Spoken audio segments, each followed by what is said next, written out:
हमने अपने last topic में एनर्जी बैंड थ्योरी के बारे में पढ़ा। उसमें हमने देखा कि कैसे हम लोग कंडक्टर, इंसुलेटर और सेमीकंडक्टर को आपस में डिफरेंशिएट कर रहे होते हैं on the basis of their energy bands.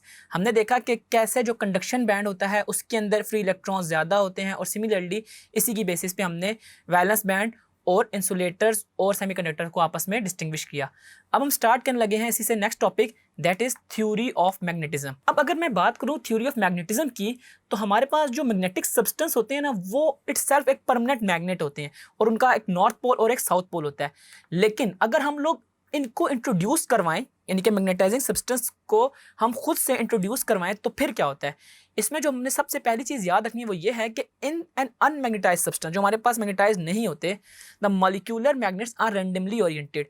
इसमें जो आप नीचे डायग्राम में भी देख सकते हैं कि जो इसके मॉलिक्यूल्स होते हैं वो रैंडमली ओरिएंटेड होते हैं। The north pole of one molecule magnet cancel the effect of south pole of the other, so the substance does not show any magnetism। जब ये हमारे पास आपस में ना रैंडमली ओरिएंटेड पोजीशन पे होते हैं, तो इनके नॉर्थ पोल और साउथ पोल एक दूसरे के इफेक्ट को कैंसिल कर रहे होते हैं और हमारे पास किसी किस्म की नेट मैग्नेटिज्म को प्रोड्यूस नहीं करते।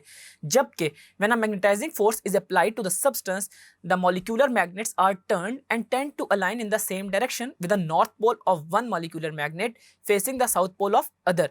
कि हमारे पास जब इनको हम ना मैग्नेटाइजिंग फोर्स अप्लाई कर देते हैं सब्सटेंस पे, तो ये सारे इसके सारे जो हमारे पास इसके पार्टिकल्स होते हैं ना, मैग्नेटिक पार्टिकल्स जिसमें हमारे पास नॉर्थ पोल और साउथ पोल होते हैं, वो सारे के सारे अलाइन हो जाते हैं। वो अलाइन होने की वजह से होता क्या है कि वो मैग्नेटिक फील्ड को प्रोड्यूस कर रहे होते हैं। The result is that the magnetic field of the molecular magnet add each other and two definite north and south pole are developed near the ends of the specimen. मतलब कि उन चीज़ों के ऊपर हमारे पास नॉर्थ पोल और south pole खुद से प्रोड्यूस हो जाता है या इंड्यूस्ड हो जाता है। The strength of two poles being equal, hence the substance get magnetised. अब हमारे पास जो नॉर्थ और साउथ पोल है ना, इनकी जो स्ट्रेंथ होती है वो तकरीबन आपस में इक्वल होती है और हमारे पास जो सब्सटेंस होता है ना, उसको हम मैग्नेटाइज्ड कहते हैं। और the extent of magnetization of the substance depend upon the extent of alignment of the molecular magnet. कि हमारे पास कितना ज़्यादा उसके जो मैग्नेटिक पार्टिकल्स हैं वो अलाइन हुए हैं, वो उसकी मैग्नेटाइजेशन की स्ट्रेंथ को डिटरमिन कर रहा होता है कि जितनी ज़्यादा अलाइनमेंट है तो उतनी ज़्यादा उसके अंदर मैग्नेटाइजेशन है। When all the molecular magnets are fully aligned, the substance is said to be saturated with magnetism. कि अगर हमारे पास सारे के सारे सब्सटेंस अलाइन हो जाएं, तो इट मीन्स कि हमारे पास वो फुली सैचुरेटेड हो गया है, यानी कि इससे ज़्यादा हमारे पास वो और मैग्नेटाइज नहीं होगा।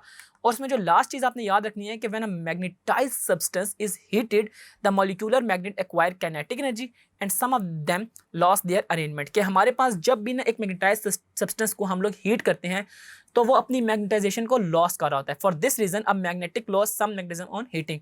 कि हमें पता चल रहा होता है कि हीटिंग के ऊपर हमारे पास मैग्नेटिक लॉस आ रहा है, तो हम इस वजह से जो हमारे पास परमानेंट मैग्नेट या फिर हमारे पास मैग्नेटाइज्ड सब्सटेंस होते हैं डिफरेंट, उनको हम हीट नहीं कर रहे होते। तो थ्योरी ऑफ मैग्नेटिज्म में आपने ये 4 पॉइंट याद रखने हैं कि अनमैग्नेटाइज्ड सब्सटेंस में हमारे पास नॉर्थ पोल और साउथ पोल एक दूसरे के इफेक्ट को कैंसिल कर रहे होते हैं, और सिमिलरली मैग्नेटाइज्ड सब्सटेंस में ये अलाइन हुए होते हैं और इनकी जो अलाइनमेंट है वो इनकी एक्सटेंट ऑफ मैग्नेटाइजेशन को डिटरमिन कर रही होती है। और लास्ट इसमें आपने ये चीज़ याद रखनी है कि हीटिंग इफेक्ट की वजह से हमारे पास मैग्नेटिक लॉसेज जो हैं वो ज़्यादा हो जाते हैं और हमारे पास जो सब्सटेंस है वो अपनी मैग्नेटाइजेशन की प्रॉपर्टी को कम कर रहा होता है।